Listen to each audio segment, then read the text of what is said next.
Сен да бек жеңіл түгіл ақырайын. Қызым сөйлемейсің, оны шықса? Ралина. Шулай. Ралина. Ралина бигрәк матур синең исемең. Еще Ралина синең батигың матурлык. Жырлым.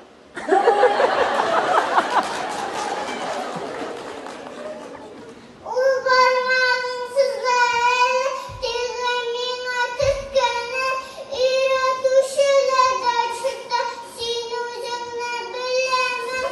Ул бармагың сызлары, тегемин атысканы, өйрәтүчеләрдә чыкта, син үзеңне беләмен.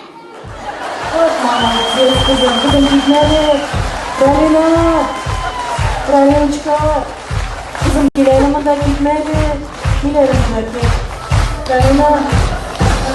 Киләле монда. Киләле монда. Тормышлар авыр да, кызым. Авырма, бизнес бармыймы? Тормышлар авырмы, балакаем. Бу җырны өйрәнерлек нәрсә могло случиться синең тормышыңда? Синең дә нервыңа тигәннәр икән. Ралина. Жайлана ал, кызым. Жайлана, менә барда яхшы булып куер әле. Зато синең бантигың матур. Шундай матур бантигың, миндә мондай бантик юк.